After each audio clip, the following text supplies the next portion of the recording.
Do you view Hamas as a terrorist organization, as they've been prescribed in many countries, including the US? You sure? Hamas was funded by Israel. That's not a controversial statement. It's not a conspiracy theory. It's an established fact by the current prime minister. Took money, gave it to Hamas. And if you think you're going to get me into some semantic game about who's a terrorist and who's not a terrorist, killing people who committed no crime is wrong. Dropping bombs on people who did nothing wrong is a crime. Does that include? And if someone else can think, does that include? Okay, so does that include Israel? It includes anybody. President Trump told reporters at the time that you had called him and apologized after you disagreed with the Israeli strikes on Iran. Is that true? In this clip, a tense exchange unfolds as Tucker Carlson pushes back forcefully against Piers Morgan during a debate over U.S. strikes on Iran. Morgan attempts to press Carlson with familiar lines of questioning and accusations, tied to the broader establishment narrative, but the conversation quickly turns into a sharp confrontation. Carlson rejects the framing entirely, challenging the premise of the accusations, and refusing to accept the idea that loyalty to America should be measured by allegiance to any foreign nation. The moment becomes a direct clash of perspectives, with Carlson openly resisting the pressure, dismissing the labels thrown at him, and asserting that he won't be boxed into someone else's political script. If you want more breakdowns of moments like this, be sure to like the video and subscribe to the channel before we continue. Anti-Semite, obviously. I'm not even anti-Israel on some principled level. I'm an American, and I think it's not only fair, but my moral obligation to find out what the hell was this. And you're calling me names is not going to stop me because I've been here my whole life, and my family's been here a long time. I don't have to take orders from you about what I'm allowed to know or not know because it's my country. That's the kind of democratic spirit that informed this country my entire life until 9/11, after which it became a thought crime to ask obvious questions. And I'm just not going to play along, period. What happened with Iran, where Donald Trump decided to attack Iran? What did you feel about that?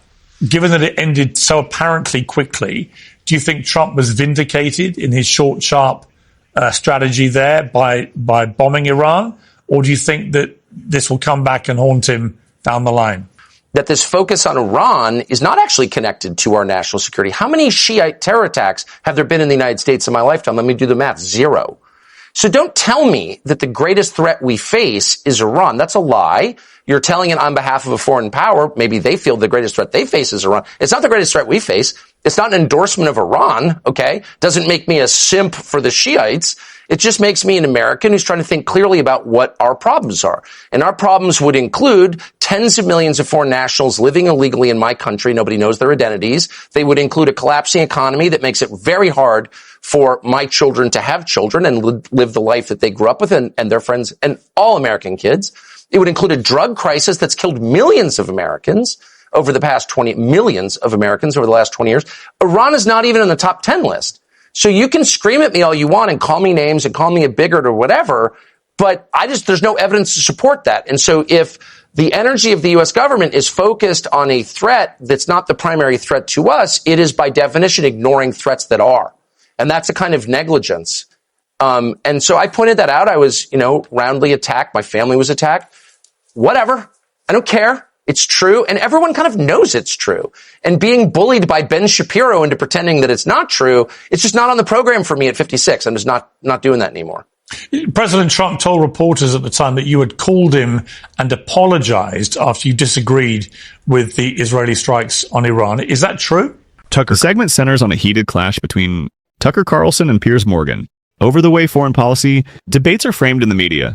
Carlson challenges Morgan's line of questioning, arguing that many television interviews seem far more interested in conflicts abroad than in the problems unfolding inside the United States. When Morgan presses him about Donald Trump and the American military strikes on Iran, Carlson refuses to play along with what he sees as a predictable setup.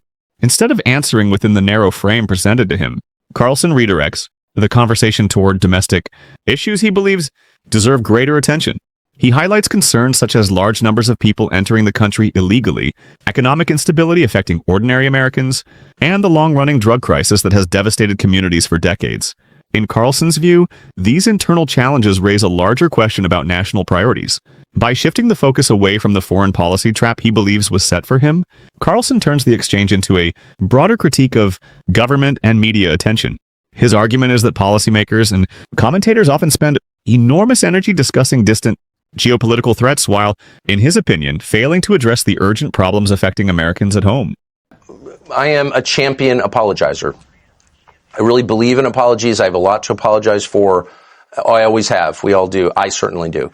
But I also think that, you shouldn't proffer a false apology. You should apologize for things that you did wrong, and I didn't do anything wrong there. And I wasn't attacking anybody. I wasn't attacking Israel. I wasn't attacking. First of all, the core of it is, why is Israel killing Christians? Yeah. Who fund it? Americans fund Israel, fund the IDF. None of this would be possible without the United States and Christians in the United States. So they don't get to kill Christians. They don't get to block access to Christian holy sites. They don't get to allow people to spit on Christian clergy. And they definitely don't get permission from the country that funds them to blow up churches or Christian hospitals. And yet they have a lot. So what the hell is that? And that's my point. And in response, and I've asked that not as a hater of Israel, but as a Christian. So I've asked that pretty persistently for the last few years. I've really been attacked for it. But so what? And the response is, well, they're not actually, they're Hamas. And so my question is, well, you're telling me simultaneously that Hamas is a religious group, they're Islamic extremists, but they also have Christian members? Like, how does that work? It doesn't make any sense at all. That was my point. I'm not endorsing Hamas. I didn't say they're not a terror group. That's a freaking lie. I said, if you're telling me they're a jihadi group, they're political extremist groups, by the way. Fatah, there were tons of Arab political terror groups that were secular, that did have Christians in them, by the way, a lot of Christians who were displaced in 1948 and they were radical or whatever. But do you see what I'm saying? There's like a childish internal contradiction there and now they don't want to deal with it. So it's like, shut up, Hamas support. Yeah, I think what got people going. You stop killing Christians. You're not allowed to do that. I understood the bigger point. What is that? Yeah, listen, what's the justification for that? I understood the bigger point you were making. Like I said, I'm a Christian. I don't have to put up with this anymore. I don't have to sit back and be like, I understand. And all these Christian ministers in the United States are like, oh, shut up. Yeah. We can't complain about a government that we fund killing Christians. I don't know who's writing the rules here, but I'm not obeying them. I'm not attacking Israel. I'm not an anti-Semite. You don't get to kill Christians who have nothing to do with this. It's the world's only religion that is not only non-violent, but considers retaliation a sin.